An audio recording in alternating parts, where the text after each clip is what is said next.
Good morning, everybody. Just arrived last night back from NATO, 2 days apart from my battle buddy, so it's good to see him this morning. Good to see you, Mr. Chairman. You too, sir. Where there was a historic outcome. I want to start with that real quick. I think there's so much news, so many things happening that oftentimes big, momentous moments get missed. What President Trump accomplished in NATO yesterday was game-changing and historic. A shift in burden sharing to European responsibility in NATO that most would have said was impossible at the beginning of his term. But he said NATO needs to pay up. They started in the first term, and here in his second term, we've accelerated that. 32 NATO countries committed to spending 5% of their GDP on defense, on actually investing in the NATO alliance. So I hope with all the ink spilled, all of your outlets find the time to properly recognize this historic change in continental security that other presidents tried to do, other presidents talked about. President Trump accomplished it. It's a huge deal. Was brought into a vault at an undisclosed location and briefed on something going on in Iran. For security purposes, I'm not going to share his name. He was shown some photos and some highly classified intelligence of what looked like a major construction project in the mountains of Iran. He was tasked to study this facility, work with the intelligence community to understand it, and he was soon joined by an additional teammate. For more than 15 years, this officer and his teammate lived and breathed this single target, Fordo, a critical element of Iran's covert nuclear weapons program. He studied the geology. He watched the Iranians dig it out. He watched the construction, the weather, the discard material, the geology, the construction materials, where the materials came from. He looked at the vent shaft, the exhaust shaft, the electrical systems, the environmental control systems, every nook, every crater, every piece of equipment going in and every piece of equipment going out. They literally dreamed about this target at night when they slept. They thought about it driving back and forth to work, and they knew from the very first days what this was for. You do not build a multi-layered underground bunker complex with centrifuges and other equipment in a mountain for any peaceful purpose. They weren't able to discuss this with their family, their wives, their kids, their friends, but they just kept grinding it out. And along the way, they realized we did not have a weapon that could adequately strike and kill this target. So they began a journey to work with industry and other tacticians to develop the GBU-57. They tested it over and over again, tried different options, tried more after that. They accomplished hundreds of test shots and dropped many full-scale weapons against extremely realistic targets for a single purpose: kill this target at the time and place of our nation's choosing. And then, on a day in June of 2025, more than 15 years after they started their life's work, the phone rang and the President of the United States ordered the B-2 force that you've supported to go strike and kill this target. Yesterday, I had the incredible honor and privilege of spending time with these two Defense Threat Reduction Agency officers who've given so much. One of them said, quote, "I can't even get my head around this. My heart is so filled with the pride of being a part of this team. I am so honored to be a part of this." To you both, thank you, and thank you to your families. Operation Midnight Hammer was the culmination of those 15 years of incredible work. The air crews, the tanker crews, the weapons crews that built the weapons, the load crews that loaded it. Before I run through this video today, I want to talk a little bit about weaponeering and what goes into an attack. Weaponeering is the science of evaluating a target. I mentioned all of those factors before that these two DITRA officers had thought about. Ultimately, weaponeering is determining the right weapon and fuse combination to achieve the desired effects and maximum destruction against a target. In the case of Fordo, the DITRA team understood with a high degree of confidence the elements of the target required to kill its functions, and the weapons were designed, planned, and delivered to ensure that they achieve the effects in the mission space. By the way, in the beginning of its development, we had so many PhDs working on the MOP program, doing modeling and simulation, that we were quietly and in a secret way the biggest users of supercomputer hours within the United States of America. So let me talk about the graphic a little bit. And the GBU-57, which all of you I know is a 30,000 pound weapon dropped only by the B-2.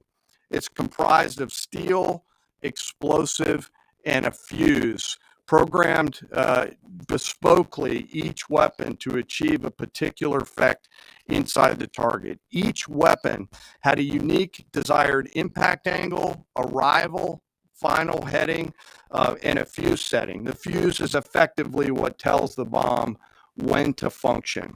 A longer delay in a fuse, the deeper the weapon will penetrate and drive into the target.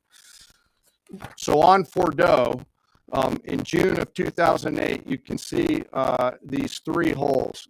Depicted here is the main exhaust shaft with two additional ventilation shafts on either side.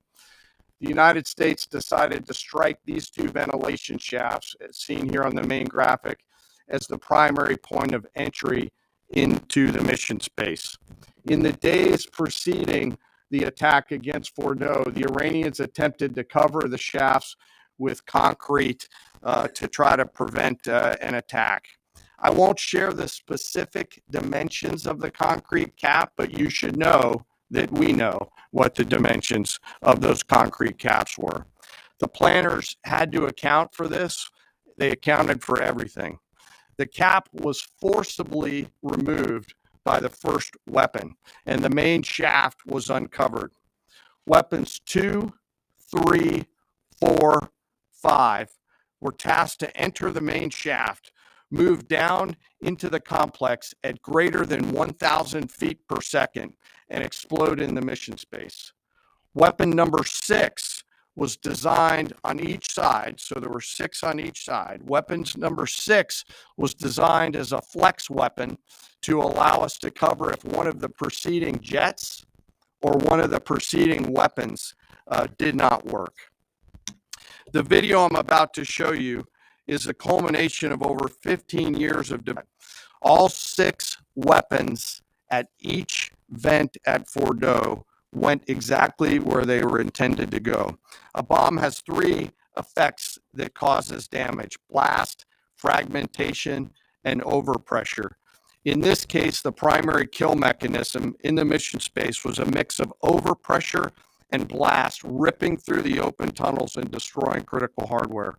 The majority of the damage we assessed based on our extensive modeling was a blast layer combined with the impulse extending from the shock. Imagine what this looks like 6 times over. A point that I want to make here: the joint force does not do BDA. By design, we don't grade our own homework. The intelligence community does. But here's what we know following the attacks and the strikes on Fordo. First, that the weapons were built, tested, and loaded properly. 2, the weapons were released on speed and on parameters. 3, the weapons all guided to their headquartered at Nellis Air Force Base in Nevada.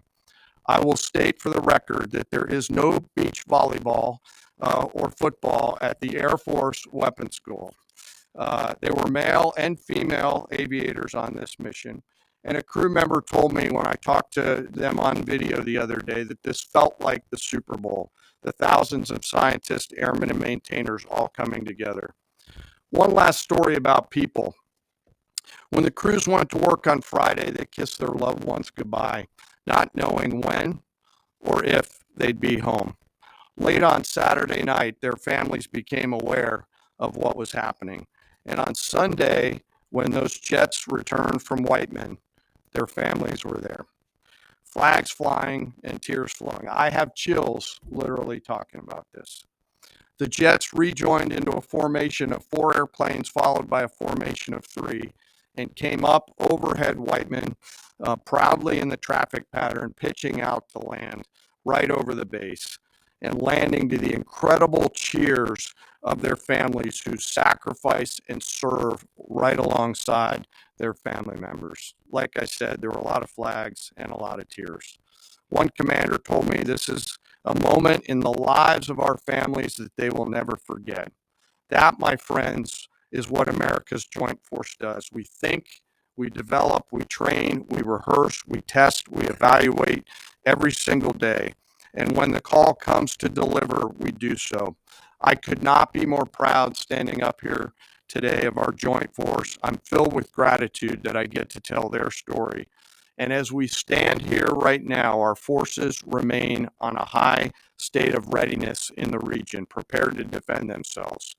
And one last thing, our adversaries around the world should know that there are other DTRA team members out there studying targets for the same amount of time, and will continue to do so. Thank you very much. I apologize for the length. I look forward to your questions. Thank you, Mr. Chairman. I would just thank you, by the way, for that extensive work to lay down. I mean, even, do you have that laser pointer? Okay. Yes, sir. Thank you. Spurring me away as always. I mean, even in just public reporting, if you see the post-strike shaft of the 3 holes, the vast majority, and fairly so, the vast majority of speculation has been those are the 3 strike points. When in actuality, what you realize is these are the vents, these are the caps. The first munition took the cap off, and the other 5 went down the center hole, which, if you're planning the target, you would want it to be the direct one going to the bottom. These are the types of things that go into the planning for a strike that the Pentagon would not expect the press corps, the American people, to initially understand. So laying this information out is helpful, but it's also why we ask for a beat, for a moment, for a day or 2, the opportunity to tell that story, because as the chairman said, these men and women that did this mission, they just want to do their job. They're not expecting their story to be told. They're not expecting the glory. They are grateful for the flags and the hugs of family. That's why they do the job. But they also know they were part of something historic. We know how historic it was. The chairman does. I know. Our staffs know. And so that's why we are, and the president of the United States knows. And that's why it's almost personal when we see the way in which leaks are used to try to disparage. I'm going to ask you, the CIA statement said, when possible, they will provide updates and information to the public for transparency. And I believe that's what we're looking for here. Do you commit to share the Defense Intelligence Agency report when it is ready, so the American people can understand more about the intelligence assessment? Well, actually, the report that was discussed, this preliminary report, was what's called a restrike report. So it comes to us to give us an assessment whether a target would need to be restruck, right? That's the reason why. So it's based on internal feedback loop that we're supposed to have access to. Unfortunately, someone took advantage of that. But whatever is supposed to be made public will be, but whatever has to stay sensitive. Can I jump in? You know, one of the things that I'm trying to do through this journey that we're on together, of course, transparency, but also the requirement to really protect these capabilities. I guess the time's up. So there's a balance in there, right? We do need to preserve options should the nation and the Joint Force be tasked to go do something again. So I'm confident we'll find the middle ground, but there are some things that if asked, I'd want to not release related to. So we're going to leave it right there. I want to thank the heroism of our men and women in the military. What they accomplished is truly historic. Setting back the Iranian nuclear program, untold number of years. It was a devastating attack. We appreciate you covering it. Thank you very much, Mr. Chairman. Thank you.